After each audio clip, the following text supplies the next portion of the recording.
¿Qué tal? Muy buenas noches, bienvenidos a Minuto 1 en la pantalla de C5N. Hoy más que nunca, la realidad, lo que otros no te han contado en estos 3 años y 9 meses, aquí te lo hemos contado siempre. Lo que otros no te han mostrado en estos 3 años y 9 meses, aquí te lo hemos mostrado. Y vamos a seguir contando y mostrando la realidad tal cual es, para que vos estés muy bien informado de lo que realmente pasa en este bendito país. Y nos podés acompañar a partir de este momento con el hashtag Relatos Fantásticos Pro. Un poquito largo, pero vale la pena, ¿eh? Encuadra lo que han sido estos casi 4 años de gobierno del PRO. Relatos Fantásticos Pro. Y aunque la realidad ha cacheteado al gobierno, al presidente y a los medios oficialistas, haciéndolos ver la realidad que taparon durante 3 años y 9 meses, el presidente Macri sigue envuelto en la fantasía de Macrilandia. El presidente Macri sigue sin descender a la tierra. Y por eso los relatos fantásticos pro que esta noche vamos a repasar, vamos a contar, para que no te olvides cómo durante estos años pusieron en marcha junto al poder político, mediático y judicial un relato mentiroso que se desmorona, como se desmoronan todos los armados judiciales que el poder político, mediático y judicial en la persecución a lo que ellos consideraron adversarios políticos o empresariales, en algunos casos llevaron a la cárcel. Por eso, mire, hoy, sin ir más lejos, por eso decimos que el presidente sigue desconociendo la realidad. El presidente sigue desconociendo la realidad política de la Argentina y el presidente sigue desconociendo la realidad económica de este país. Todo producto de la mala praxis del gobierno de Macri. Hoy estuvo en Pergamino. Allí siguió con los relatos fantásticos pro. Momento difícil, claramente es un momento difícil. La incertidumbre política hace aún más difícil llegar a fin de mes y por eso, haciéndome cargo, hemos tomado muchas medidas que ustedes conocen, porque hay que ocuparse de la urgencia. Y estas obras no son obras que hemos encarado por un tema electoral, rápido, mal hechas, porque ya las obras han dejado de ser sinónimo de corrupción, de escándalos, de que unos vivos se lleven la plata de todos los argentinos. Y en ese camino estamos, en ese camino de trabajar juntos, de realmente hacer las cosas pensando en que tengamos un futuro mejor para todos. Bueno, allí estaba en un momento donde este gobierno ha paralizado la obra pública, donde los propios datos de vialidad han desmentido otro relato del gobierno sobre la construcción que no han construido y siguen no solamente con el relato, siguen con los montajes artificiales, ¿vio? Con estos montajes típicos pro de poner supuestos obreros donde no lo son y todo lo demás. En esto de los relatos fantásticos pro, bueno, se inscribe también la gran autora de estos relatos, Lilita Carrió, que desde la provincia de Carrió le puso una página más a los relatos fantásticos pro. Cuando asumió Dualde no hubo más muertos. Los pusieron a los muertos. Yo no estoy defendiendo de la Rúa, porque yo soy opositora de la Rúa. Pusieron los muertos. Y ahora quieren en doble juego ponernos los muertos y nosotros no le vamos a dar ni muertos, ni desaparecidos. Le vamos a dar paz, le vamos a dar progreso, le vamos a dar república. Bueno, allí está la gran autora, ¿no?, de los relatos fantásticos PRO, Lilita Carrió, que como dijo con el exabrupto de la otra vez que los iban a sacar muertos de olivo, siguen hablando de muertos en la Argentina de hoy, que después del 11 de agosto habla de vida, habla de esperanza, habla de lo que se viene, mientras en los relatos fantásticos PRO hablan de muertos, del pasado, mientras la sociedad empieza a tener una expectativa diferente a lo que ellos han planteado en estos 3 años y 9 meses.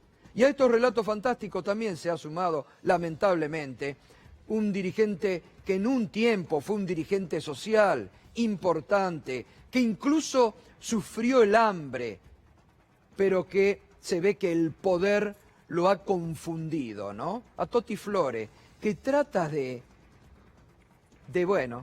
qué? De introducirse también en la página de Relatos Fantásticos PRO. Siempre uno tiene que tomar marcos de referencia, digamos, ¿no? Porque el hambre es un concepto que cada uno lo siente como quiere. Pero si nosotros tomamos lo que ha sido la última crisis del 2001, bueno, no estamos en esa situación donde las ollas populares en los barrios se llenaban de gente grande que iba con mucha vergüenza y que tenía que ir a esas ollas populares porque no tenía alimento en su casa. Bueno, ¿qué otra cosa podemos hacer que poner esto en los Relatos Fantásticos PRO? Porque está totalmente de la realidad que diariamente describen todos los que no solamente sufren, sino que atienden también las necesidades de miles y miles de argentinos. Pero para seguir con esta enumeración, hoy es viernes, ¿vio? Nos tenemos que distender un poquito, y para que usted repase rápidamente lo que han sido estos últimos años, no solamente de Relatos Fantásticos PRO, mentirosos, sino también de metáforas. Vio que al presidente se le dio en este último tiempo por las metáforas referidas al agua, la tormenta, la orilla, el agua, que el barco. Bueno, el fin de semana Sobredosis de TV hizo una excelente recopilación de, en este punto, todo lo referido. Se sumó la Cunza, que también se subió al barco, a los camarotes, al agua. Vamos a compartirla. ¡Iceberg a la vista! El camino que tomamos es el correcto. ¿Por qué no estamos mirando? Estamos convencidos que tomamos el camino correcto. ¡Mira!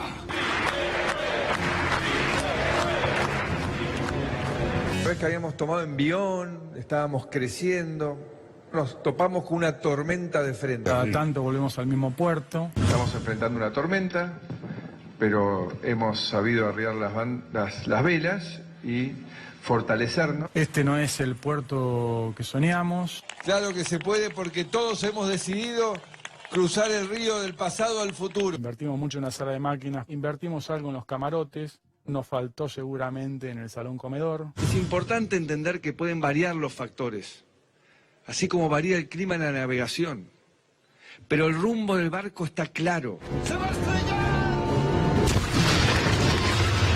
Lo que está en juego acá es quién es el comandante o el capitán, mejor dicho, del barco a partir del 10 de diciembre. Ahora todo esto lo estamos haciendo para gane quien gane la elección, el barco llegue a puerto. El cansancio de nadar contra la corriente de hace mucho tiempo. Tenemos que llevar el barco al muelle, gane quien gane. Si gana Mauricio renueva, será el mismo capitán, cambiará de tripulación, no sé, futuro, pero y si gana la oposición, cambiará el capitán también. Pero la prioridad es que los pasajeros, 45 millones, no se enteren mucho. Siguen sin sus obras.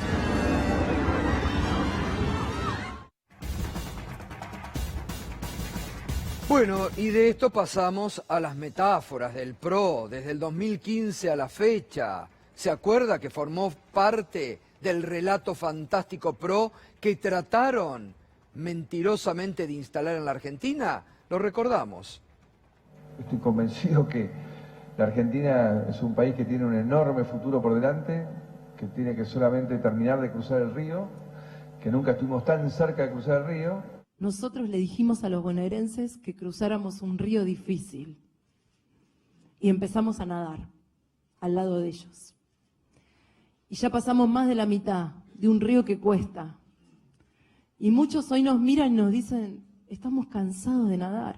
Nosotros usamos la imagen esta de llegar a la orilla. Nos pusimos tanto el foco en la orilla que nos olvidamos de ver si la gente que estaba al lado nadando hacia la orilla estaba lista con la fuerza suficiente para llegar. Entonces me decía, mira, no llego. Está bien que la orilla esté cerca, pero no llego. Claro que se puede porque todos hemos decidido cruzar el río del pasado al futuro y estamos más cerca que nunca. Lo que estamos viviendo es el momento más oscuro. Es como si fuéramos en un túnel, resulta que vamos en el túnel y negro, todo oscuro, te empieza a agarrar la claustrofobia. Este es este momento. El segundo semestre es el momento en el cual aparece la luz. Creemos que un país tiene que tener libertad para cambiar las zapatillas celestes por las verdes. Lo que hicimos hoy es, bueno, las zapatillas no se tocan. En lugar de zapatillas verdes, si quieren todos, hay zapatillas celestes. ¿Qué se venía a repartir computadoras si las escuelas no tenían conectividad a internet? Es como repartir asado y no tener parrilla, no tener para prender fuego. ¿Y cuántas más, cuántas más de estas para tapar la dura realidad que iban creando? La dura realidad que iban creando. La alta desocupación, la pobreza que crecía, la indigencia que crecía, el hambre que se iba transformando en una urgencia, mientras ellos alegremente bailaban sobre la cubierta del Titanic, nos llenaban de estas metáforas mentirosas y de este relato fantástico pro que va quedando al desnudo cada vez más, que ya no pueden tapar y que la dura realidad les va saliendo cada día en la cara. Y de los relatos fantásticos pasamos a la realidad. Anoche estuvo aquí con nosotros una extensa entrevista que la verdad les agradezco a todos, tuvo un altísimo rating, otra vez compitiendo con los canales de aire, ubicándonos allí, muy cerca de los principales canales de aire de la Argentina, y que realmente demuestran el interés que hoy despierta el candidato presidencial Alberto Fernández. Realmente pasamos de los relatos fantásticos pro a la realidad con mirada de futuro que ya está planteando Alberto Fernández. Que anoche esto decía, por primera vez habló de una Argentina económicamente diezmada que va a dejar Mauricio Macri. La crisis que vamos a recibir es muy grande. La economía que vamos a recibir es una economía muy deteriorada y va a hacer falta del esfuerzo de todos. Cuando digo el esfuerzo de todos, que cada uno va a tener que hacer su aporte. Sí. Los que trabajan, los que producen y el Estado. Yo ya tengo claro que voy a recibir un país económicamente diezmado. Y no me quejo, no voy a hablar de la herencia. Como decía José Manuel de la Sota, en política las herencias no se reciben con beneficio de inventario, así que uno se tiene que hacer cargo de lo que recibe. De los que no hablaba Néstor tampoco. Exactamente. Acá lo que tenemos que hacer es arremangarnos y empezar a trabajar otra vez en un sentido totalmente distinto a lo que ha hecho el gobierno. Totalmente distinto. Y me parece que el mayor problema que tenemos es el problema financiero por el nivel de deuda externa que nos han dejado. Y volvió a repetir anoche el candidato presidencial Alberto Fernández que el problema en la Argentina de hoy se llama Mauricio Macri. ¿Qué puedo decir? Es un presidente que no, le cuesta mucho entender que él es la causa del problema. Cuando uno habla con los inversores, uno se da cuenta que ya los inversores se han dado cuenta dónde está la causa del problema. Es Macri. El problema es Macri, lo vengo diciendo hace muchos años, el problema es Macri. Son sus políticas y es su incapacidad de dar respuesta inteligente a los problemas que existen. Ellos toman la medida y me reclaman que yo avale las medidas. Claro, son cosas distintas. Totalmente. Está bien que ellos tomen las medidas y está bien que yo tenga mi opinión crítica, pero lo notable es que cuando lo critico salen enseguida a decir que yo estoy atentando contra el gobierno.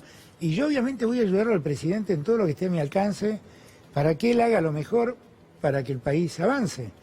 Pero la verdad es que yo no estoy gobernando, yo no soy cogobierno de nadie y la verdad tampoco estas decisiones que ha tomado el gobierno fueron consultadas previamente a mí ni a nadie de mi equipo. O sea, me llamaban y me decían, hoy me llaman y me dicen, bueno, vamos a tomar una decisión, después hablemos. Ok, cuál es la decisión? Declaran el default en moneda nacional.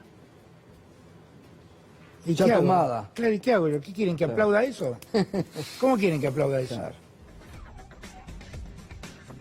Clarísimo anoche Alberto Fernández, ¿eh? La trampa a la que el gobierno y los medios oficialistas lo trataron de llevar, de que acompañe, como ahora otra vez empiezan a instalar que el fondo le pide un acuerdo político entre Macri y Alberto Fernández para desembolsar el último tramo de los 5.400 millones, después vamos a hablarlo con Fernando Alonso, que parece que el fondo no quiere desendeudar mientras Macri esté como presidente. Entonces, otra vez empiezan a arrinconar, a tratar de arrinconarlo a Alberto Fernández con un acuerdo político, con un gobierno que se va, por un acuerdo que no firmó el candidato Alberto Fernández y que la mayoría de los argentinos han rechazado en el voto del 11 de agosto. Suena ilógico, suena muy ilógico. Axel Kicillof, ya virtual gobernador de la provincia de Buenos Aires, hoy siguió con la recorrida por Buenos Aires.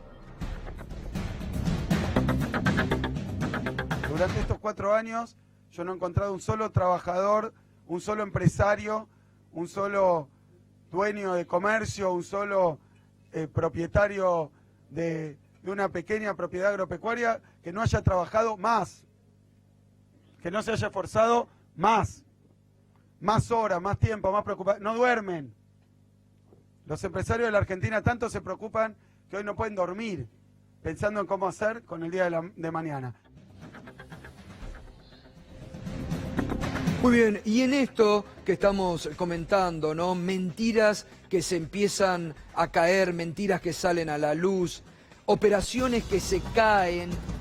Aquí hemos sufrido la persecución del gobierno de Macri contra el Grupo Indalo, contra los medios del Grupo Indalo, causas judiciales que iniciaron desde el gobierno, y hoy la justicia, la jueza María Eugenia Capuchetti, jueza federal, jueza del juzgado número 5, decidió el sobreseimiento. Atención, esta palabra que es importante, sobreseimiento de los empresarios Cristóbal López y Fabián de Sousa, perseguidos por este gobierno, por Macri, no solamente, sino por el poder político, mediático y judicial que los mandó a la cárcel, y en los considerandos, ¿por qué? Vamos a recordar rápidamente, porque usted no tiene la obligación. En el año 2017, por orden de Macri, el juez federal Julián Ercolini los mandó a la cárcel porque, según Julián Ercolini, contrario a las evidencias, los empresarios Cristóbal López y Fabián de Sousa habían intentado vender los medios del Grupo Indalo sin su consentimiento a un grupo inversor y que no lo habían comunicado. Por ese motivo, el juez Ercolini decidió, pero sabemos que fue por una orden política de Mauricio Macri, mandarlos a la cárcel como parte de una operación que hoy está denunciada ante la justicia. Hoy está denunciada por el empresario Fabián de Sousa por extorsión, persecución ante la justicia, que está imputado Macri, Pepín Simón, Torello, Quintana y otros integrantes del gobierno por persecución. En el 2017 Ercolini, por orden política, decidió que los empresarios Cristóbal López y Fabián de Sousa tenían que ir a la cárcel, porque según él habían vendido este grupo sin su consentimiento. Hoy la justicia, después de 2 años de investigar, después que los síndicos que la justicia puso en estas empresas, los propios síndicos dijeran, no hubo nada de eso, no hubo nada de lo que Ercolini indicaba. Hoy la jueza federal María Eugenia Capuchetti, definiendo el sobreseimiento de estos empresarios, indica y decide el sobreseimiento por no encuadrar en una figura legal el hecho investigado por Ercolini dejando constancia que la formación del presente sumario en nada afecta el buen nombre y el honor de los empresarios involucrados. Sobreseídos, Fabián de Sousa, Cristóbal López, por una orden política de Macri, que se acuerda cuántas veces dijo que no era lo que habían arreglado, y en cada reportaje que le hacían los medios oficialistas, una y otra vez volvía por ese tema. Nunca estuvo obsesionado por el curreo gay, o por otras causas que hoy va a contar Juana Morín, que otra vez tocan a la familia presidencial. Pero sí en perseguir a estos empresarios, y ahora está la causa contra Macri iniciada por Fabián de Sousa, que está siguiendo su curso. Y ayer también el empresario Fabián de Sousa empezó a declarar en el juicio que se le sigue por oil, combustible. Usted sabe que hay una pericia que desmiente también lo que el poder político, mediático y judicial ha venido mintiendo en estos años. ¿Qué es lo que dijo ayer Fabián de Sousa? Escúchelo. ¿Registra alguna otra antecedente penal o algo que nos tenga que mencionar? Previo al 10 de diciembre de 2015, ninguno. Con posterior al 10 de diciembre de 2015, soy parte de un proceso de persecución política, con lo cual tengo una infinidad de causas que han sido organizadas por el ingeniero Mauricio Macri y una asociación ilícita que depende de él. En primer medida me gustaría dejar en relieve que es la primera vez que me puedo defender. Dieron como delitos efectivos un sinfín de mentiras que fueron construidas y creadas con la finalidad de callarme, con la finalidad de robarme mis empresas, que fueron legalmente constituidas, legalmente adquiridas, legalmente administradas sujeto a ley. Pero fundamentalmente, más que callarme a mí, lo que querían era callar a una parte de mi organización económica. Ayer comenzó a declarar Fabián de Sousa y va a seguir y va a ventilar más revelaciones en la semana próxima en este juicio. Pero recordemos parte de lo que dijo. El 9 de marzo del 2016, Fabián Pepín Rodríguez Simón, el principal asesor de Macri en materia judicial, nos avisó que empezaba la guerra y que cada uno se salve como pueda. Pepín Simón está imputado y está siendo investigado por las denuncias de Fabián de Sousa en otra causa judicial. Nos eligió el presidente Macri como los enemigos sociales a los que había que hacer perder la libertad, el honor y el patrimonio, como cortina de humo para sus aberraciones, no contra Indalo, sino contra la sociedad argentina. ¿Saben por qué estoy acá? Porque la Fiscalía y la querella, junto al juez, dieron como delitos un sinfín de mentiras que fueron creadas para callarme, para robarme en un proceso de persecución inédito en la historia. Parte de estas mentiras que denuncia de estas operaciones hoy fueron sobreseídas, reitero, por la jueza federal número 5, María Eugenia Capuchetti, que dijo que no había delito en lo que en su momento, por orden política, denunció el juez Julián Ercolini para cumplir con los pedidos de Mauricio Macri de que Fabián de Sousa y Cristóbal López tenían que ir presos. Otra parte de lo que se armó en estos años que empieza a caerse. Vamos a los mercados en el día de hoy. Mire la brecha del dólar, la brecha del dólar, ahora lo vamos a hablar enseguidita. Mire lo que es, el dólar oficial hoy cerró a 58,41. El contado con liquid cerró a 73,50 y el blue a 61,40. 2.50. Y el riesgo país, que sigue arriba en la desconfianza al gobierno de Macri. 2.169 puntos el riesgo país. Fernando Alonso, buenas noches. ¿Qué tal, Gustavo? Contame las diferencias estas del dólar, este trío que no es amoroso precisamente. Vos sabés que el Banco Central empezó a generar un cepo alrededor del dólar, empezó a introducir distintas medidas para restringir la compra de dólares. Y eso es lo que se va reflejando en estas diversas maneras de cotizar que tiene la divisa. Si vos sos un pequeño ahorrista, podés comprar hasta $10.000 mensualmente en blanco, siempre por tarjeta de débito o por débito en cuenta. No podés ir con dinero en efectivo, pero hasta $10.000 te dan. Arriba de $10.000 no podés hacer operaciones. Y ahí empiezan a jugar estas distintas formas de hacerse de las divisas. Si estás en el mercado paralelo, podés ir al dólar blue. Ese no te preocupa, vas, pagás lo que te piden, nadie pregunta nada, te llevas los billetes a tu casa. Ahora, si vos lo que querés hacer es sacar dinero de Argentina en blanco, es decir, sin negrear, sin sacar el dinero de la economía real, vas a esta operación que se llama contado con liquidación. Comprás un bono en Argentina y lo vendés en Estados Unidos.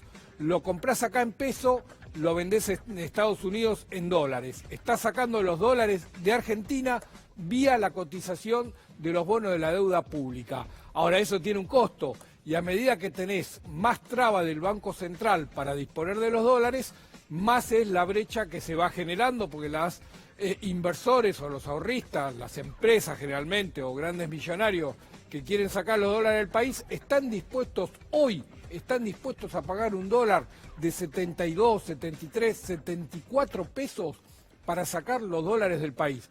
Si vos te lo quedás acá, podés conseguirlo en el sistema oficial a 58, pero si vos querés disponer de los dólares hoy en Argentina por más de $10.000, tenés que ir a este sistema y estás dispuesto a pagar 73, 74, 75, según el momento del día, es la cotización que se toma. Así que vos fijate, Gustavo, Bien. lo que están dispuestos a pagar las empresas para sacar hoy dólares de la Argentina. 74, 75 pesos. Y esto se va a ir agravando en las próximas semanas, porque hoy lo cuenta Alejandro Berkovich. Dentro de unas semanas vence el Bopomo, un bono que es el equivalente a 410 millones de dólares. Vence en pesos. Y los inversores, que es un gran fondo de inversión internacional, PINCO, ya le advirtió al gobierno que va a cambiar esos pesos por dólares y se los va a llevar. Así que esta diferencia vamos a ver cómo se estira en las próximas jornadas, Gustavo. Bien, muy bien. Y la inflación en la ciudad de Buenos Aires. Ayer dábamos a conocer la inflación 4% en agosto, la oficial. Y la inflación en la ciudad de Buenos Aires, ¿cuánto ha dado?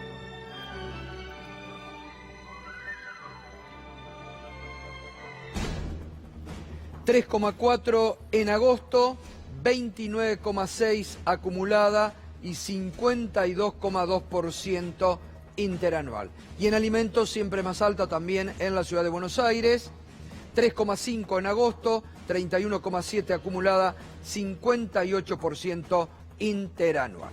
Bueno, muy bien.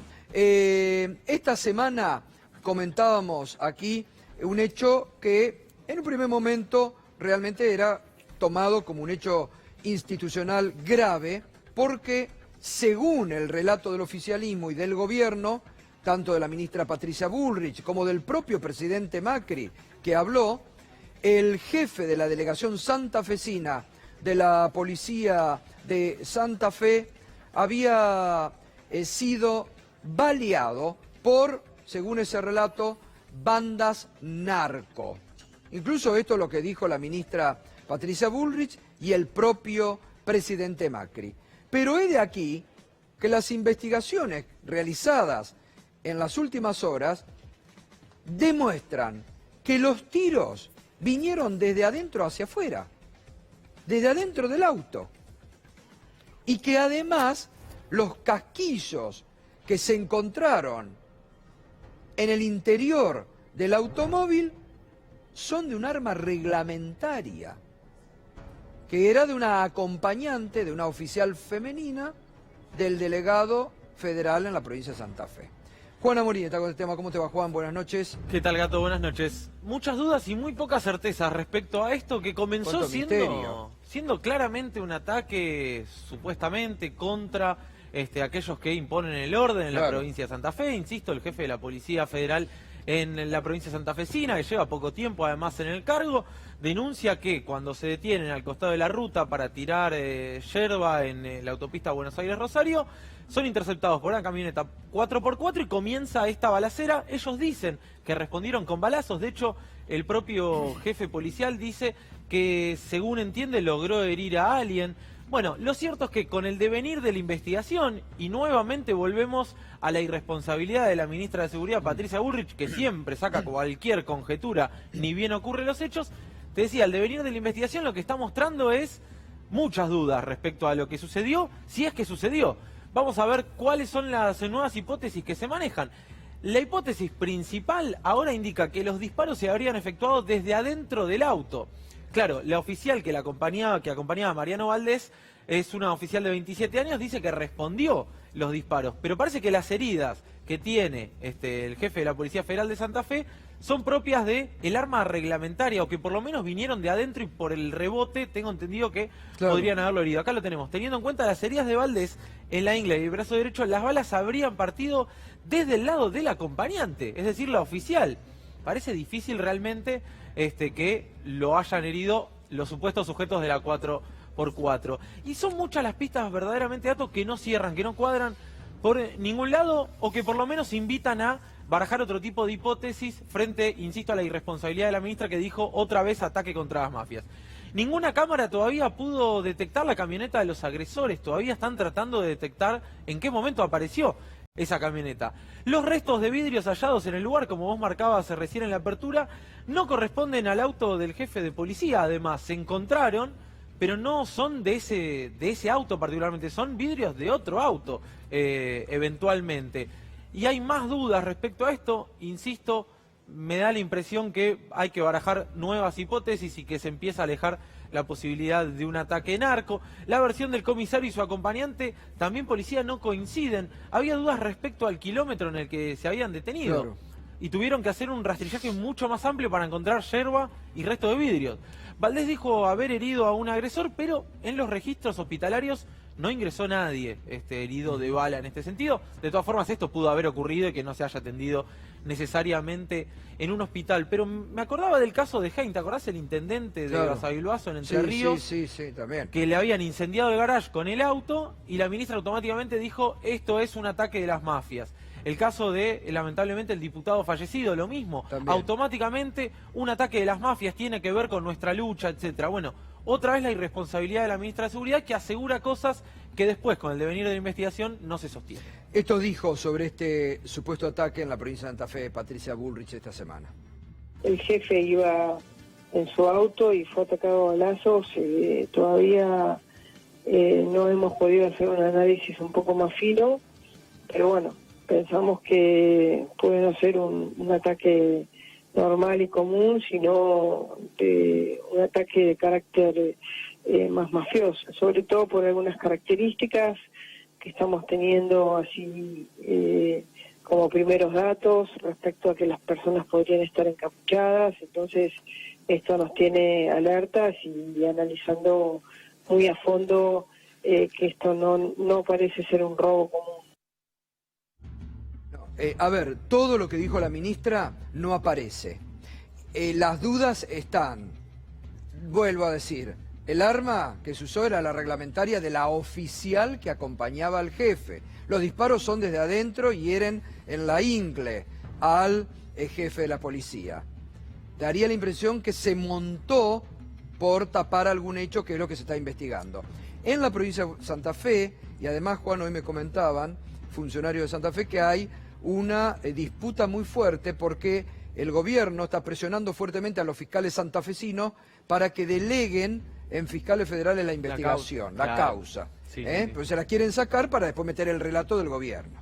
Y que resisten los fiscales santafesinos para investigar como corresponde en la provincia de Santa Fe. Bueno, el propio D'Alessio se había metido mucho en También. esa causa justamente con ese interés. Claro, porque querían ensuciar al gobierno de la provincia de Santa Fe. Exactamente. Le querían hacer campaña sucia al gobierno de la provincia de Santa Fe. Y a partir de que la causa fuera o que viniera hacia los tribunales federales, Total. empezar a ensuciar a otra gente de la política, opositores desde luego, como siempre. No estamos diciendo, por supuesto, que no haya sido un ataque mafioso. Lo que sí decimos es simplemente la No investigación cierra, lo que marca claro. es otra cosa distinta a la de la ministra. Gracias, Juan. Por favor, Tato. Seguimos después, Después tenemos realmente otro tema muy importante que otra vez toca a la familia presidencial con Juana Morín.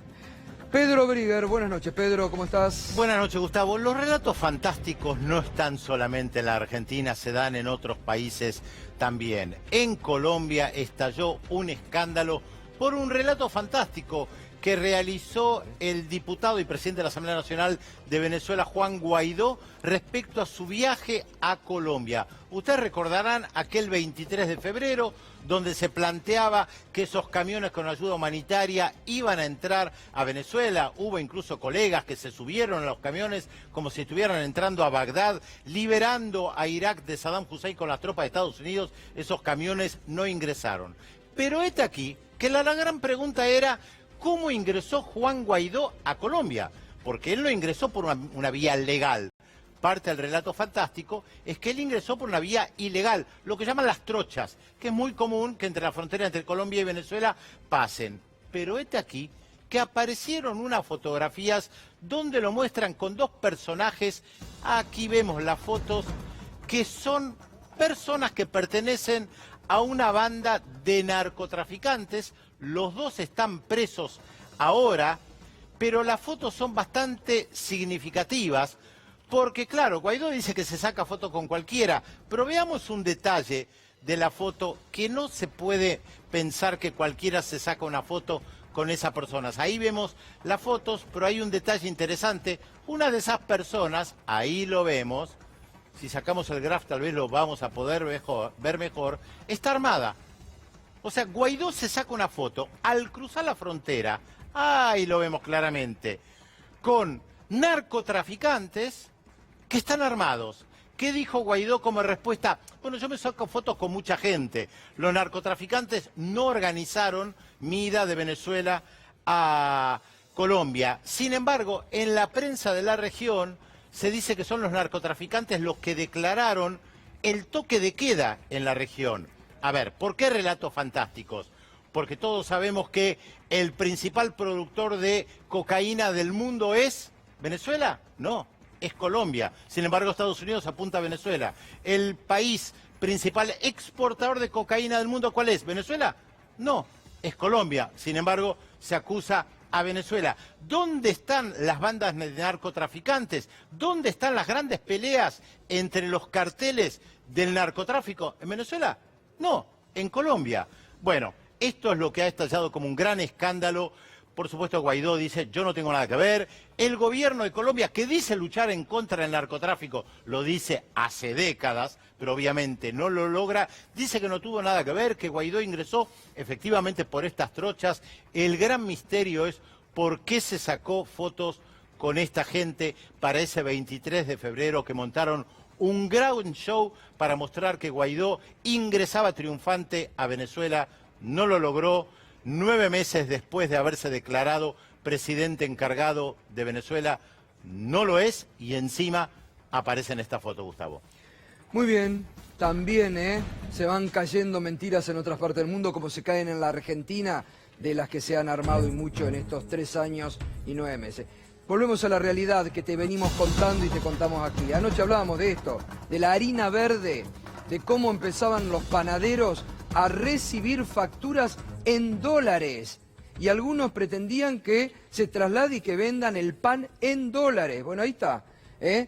Uno de los molinos más importantes en la Argentina que le manda a sus clientes facturas en dólares. En este caso, 4.007,42 dólares, ¿no? Y hoy nos enteramos también que ya hay otros empresarios, otros sectores, que están recibiendo también listas de precios en dólares. En la Argentina, fíjese la locura en la que ha metido la mala praxis económica de Macri, que el sálvese como pueda llega ya a todos y empiezan a mandar listas de precios en dólares.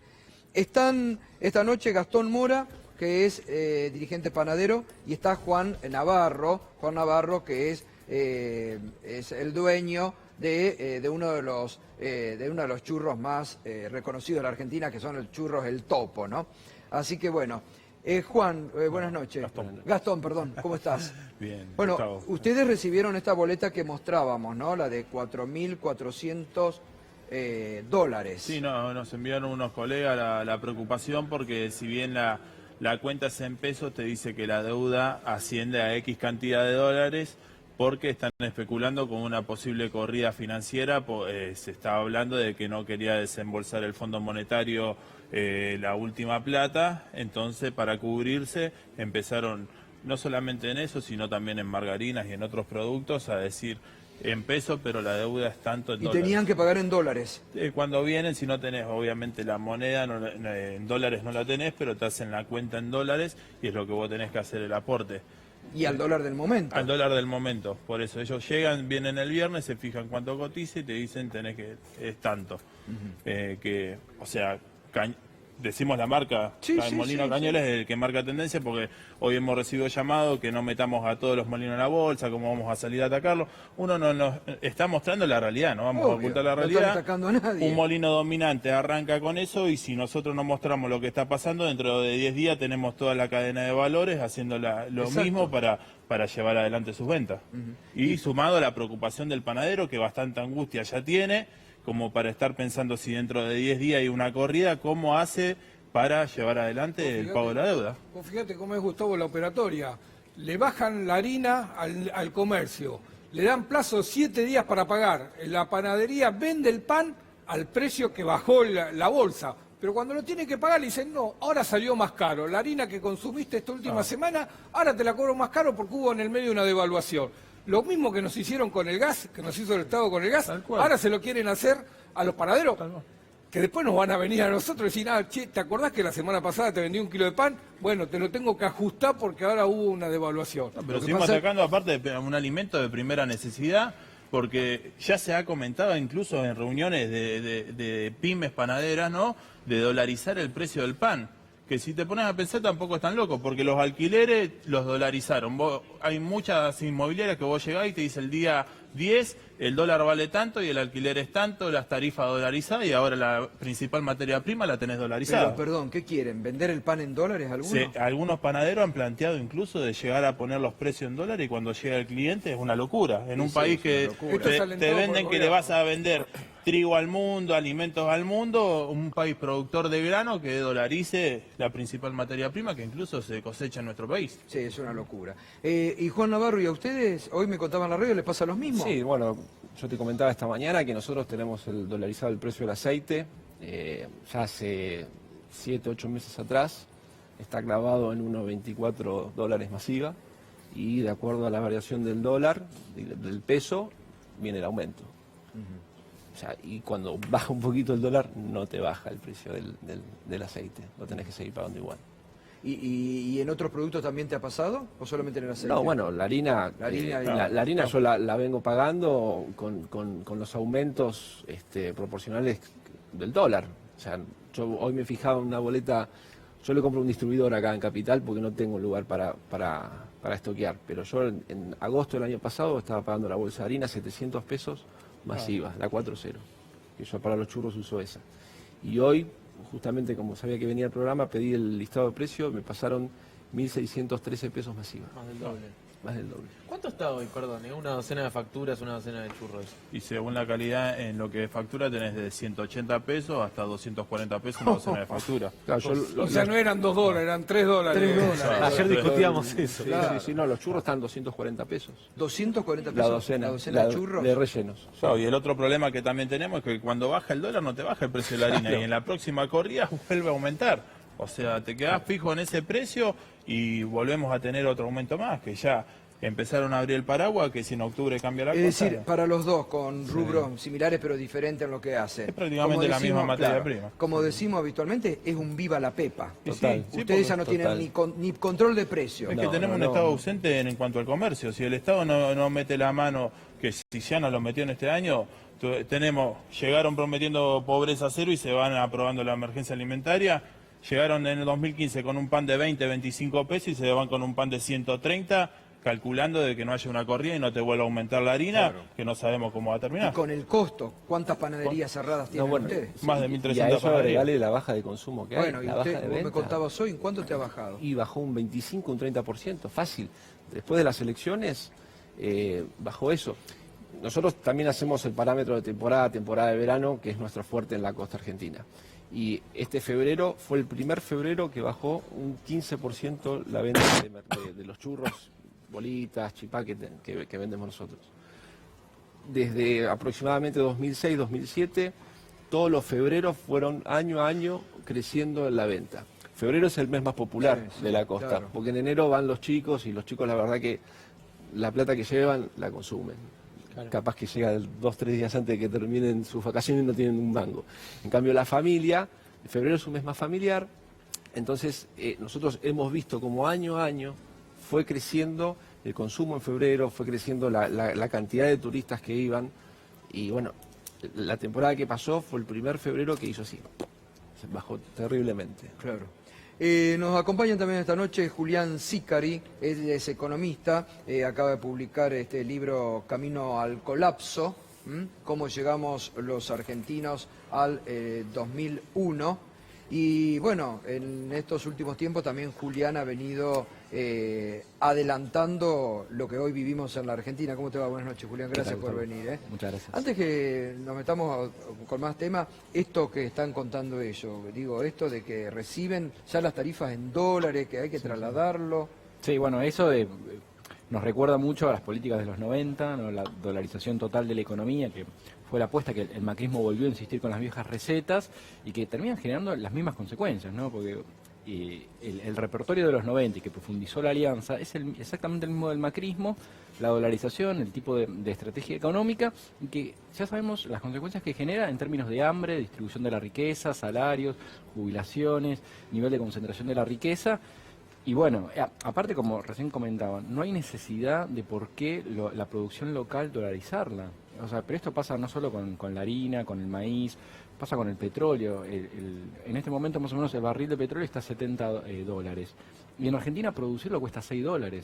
¿Por qué tenemos que pagar un precio internacional más de 12 veces superior cuando podría... Y aparte el petróleo es un insumo fundamental porque eso va a la nafta, toda la cadena de transporte, y no lo cuida. Algo parecido pasa con respecto al gas, con la producción de energía eléctrica. Entonces, en vez de hacer apuestas por desdolarizar la economía, fortalecer nuestra propia moneda, estabilizar los precios, dar certidumbres, se hace todo lo contrario, se apuesta... Bueno, anoche Alberto Fernández, que estuvo aquí con nosotros, una de las propuestas, uno de lo que dijo es vamos a desdolarizar las tarifas, ¿no? Y vamos a tener, le mostramos esto anoche, se preocupó, no sé si lo vieron. Sí, lo vio. Sí. Bueno, y dijo, bueno, hay que justamente empezar a ver de qué forma esto que vos marcabas recién. A ver, cuando antes el gobierno anterior hablaba de la mesa, de cuidar la mesa de los argentinos, ¿no? Que es lo que ha descuidado este gobierno, porque ahora se exporta todo y acá ¿qué queda? El trigo pasa lo mismo. Bueno, no solo con la seguridad alimentaria básica de garantizar el consumo del... Argentina produce 400 millones de toneladas para alimentar a 400 millones de personas, somos 45 millones y la mitad, me parece, cuando termine el macrismo, va a estar cerca de la pobreza. Entonces ya es una situación insólita, no solo para garantizar el alimento, sino la certidumbre, porque como estaban comentando, ¿esos con qué garantía pueden vender? O sea, ¿con qué garantía pueden garantizar los precios, la ganancia, la rentabilidad, que van a seguir produciendo, que los precios no se van a seguir espiralando? Porque después la inflación, una vez que empieza a agarrar velocidad, es muy difícil frenarla, o lleva muchísimo más tiempo volver, o los salarios, ¿cómo van a hacer para ganarle el año que viene? Si dejan un piso inflacionario tan alto, con una dinámica, una inercia, realmente que se está volviendo muy peligrosa. El gobierno, aparte, cada medida de las últimas que ha tomado, lo único que ha hecho es espiralar la crisis, porque a ir transformando una crisis de deuda en una crisis financiera, después en una crisis bancaria que afecta a toda la economía. Con el macrismo ningún sector económico se ha beneficiado, ni el capital económico más concentrado, ni siquiera los bancos, porque si bien han tenido ganancias en pesos, pero en dólares realmente uno ve, por ejemplo, la cotización de los bancos argentinos, los activos en Nueva York, los ADR, se han desplomado de la cotización de esas empresas porque se han visto seriamente perjudicados. Los únicos, en todo caso, son no sectores económicos, sino empresarios particulares ligados al gobierno. Julián, anoche decía Alberto Fernández, vamos a recibir una Argentina económicamente diezmada. Sí. ¿Coincidís con ese diagnóstico? Sí, es así. Me parece que Argentina, en un escenario, si uno quiere ser ultra optimista, va a tardar 10 años o 15 años en volver al 2015, a los valores de 2015, en términos de distribución económica, nivel de salarios, poder adquisitivo, niveles productivos. Realmente nos va a llevar muchísimo porque al problema histórico de lo que se llama restricción externa, de falta de dólares, el gobierno ha agravado todo. O sea, lo ha sobreendeudado, ha destruido miles de empresas, ha bajado salarios, ha dejado una economía mucho más frágil, encima con el sobrepeso, si quiere, político-económico de la dependencia del FMI, que en general suele ahogar más la economía, obligando a los gobiernos prácticamente a tomar medidas que ahogan todo el aparato productivo, que le obligan a abrir, a desregular, a bajar salarios, a privatizar, que las consecuencias son nefastas. ¿Y qué comparación vos tenés, vos además de ser economista sos sociólogo y tenés varios, realmente sos muy completo, ¿no? ¿Qué coincidencias encontrás entre lo que condujo a la eclosión económica del 2001 y lo que está dejando el macrismo hoy?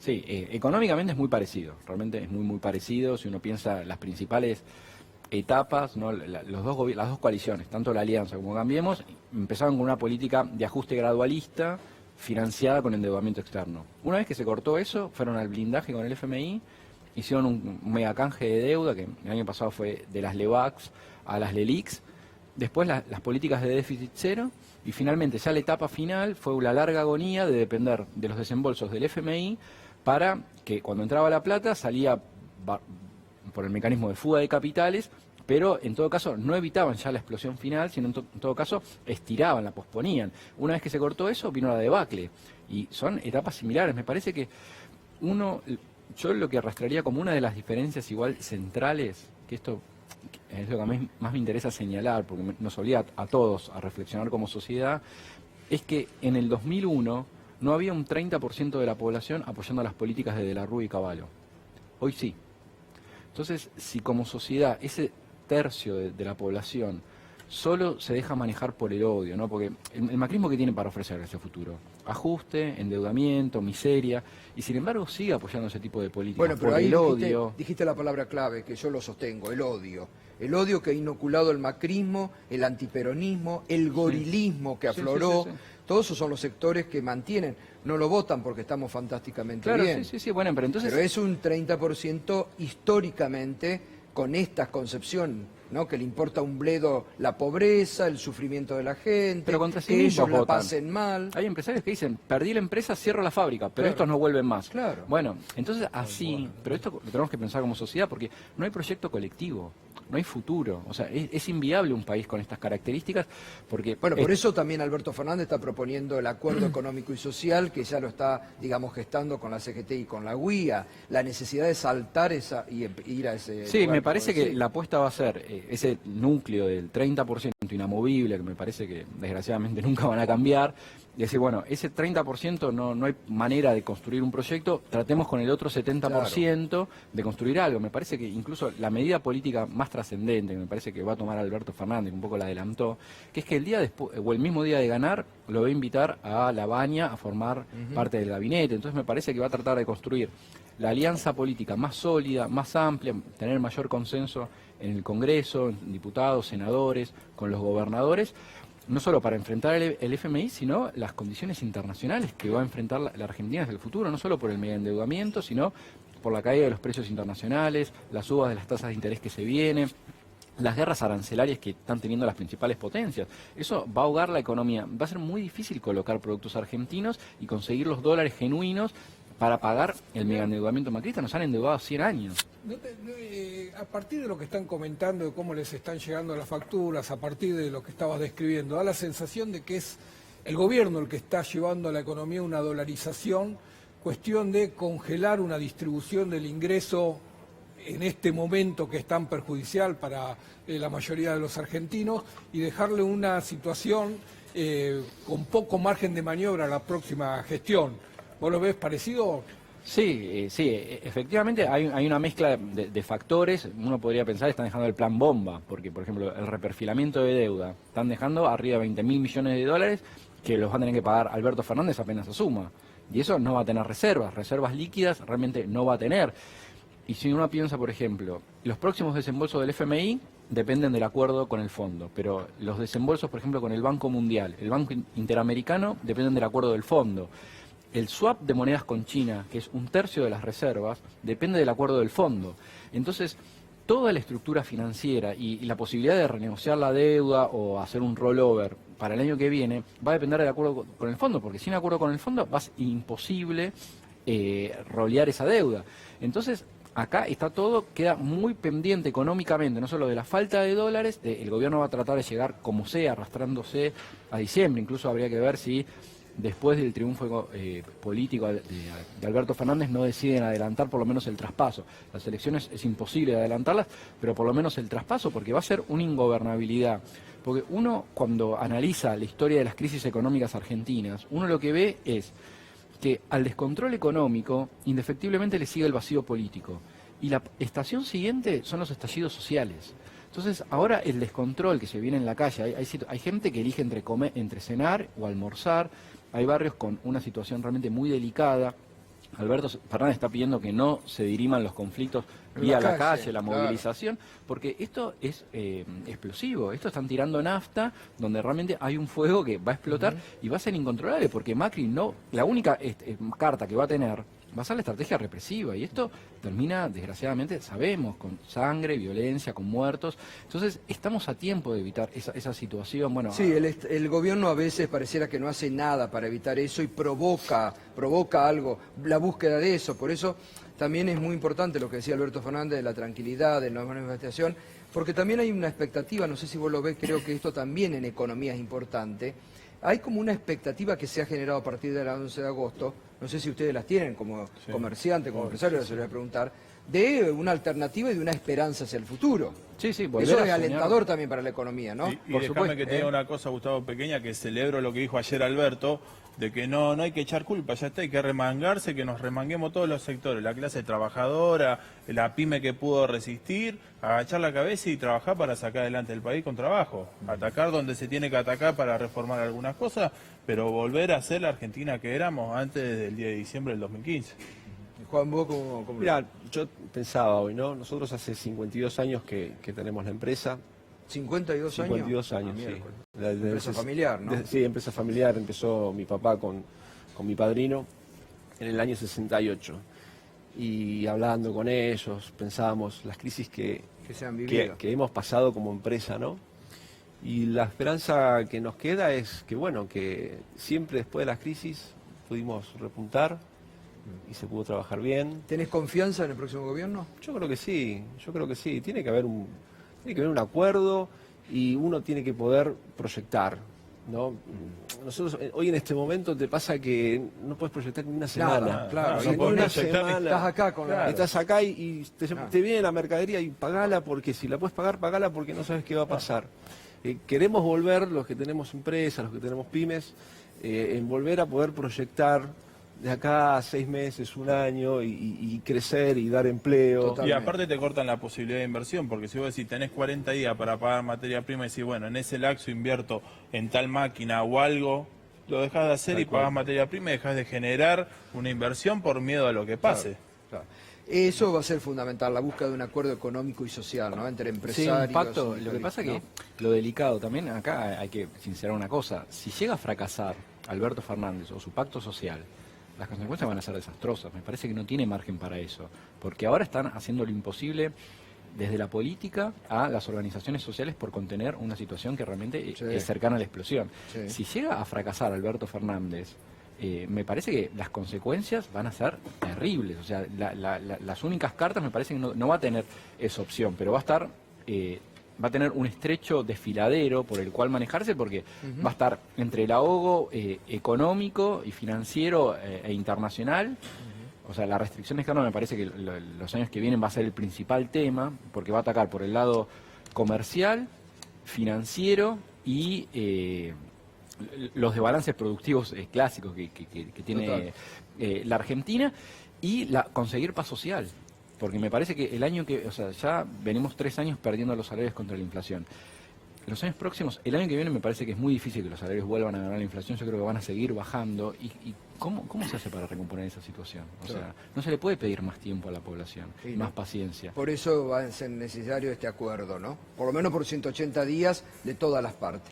Gracias, Julián. Gustavo, te hago una pequeña mención. Nosotros hoy presentamos un pequeño proyecto para trabajar con productores, molineros, ¿no? Y el sector panadero, para presentárselo al gobierno entrante, de cara a que por lo menos los primeros 90 días la gente tenga la tranquilidad de que se van a congelar los precios y el gobierno asume ese compromiso, y que por lo menos tengan la tranquilidad de que el pan va a estar a X precio durante 90 días en la mesa de todos ellos. Sí, fantástico. Bueno, gracias, gracias Juan, gracias Gastón, muchas gracias.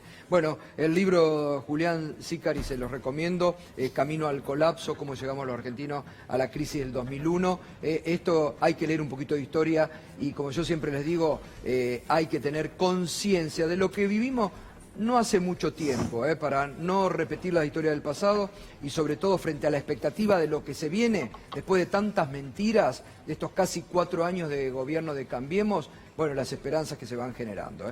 Gracias a todos, realmente ha sido muy interesante. Pausa, enseguidita, Juana Morín, otra vez la familia presidencial, ahora con un crédito que no quiere pagar. Tiene la deuda del correo. Ahora un crédito multimillonario con el Banco Nación. No lo quieren pagar. Mirá vos, de los dos lados del mostrador.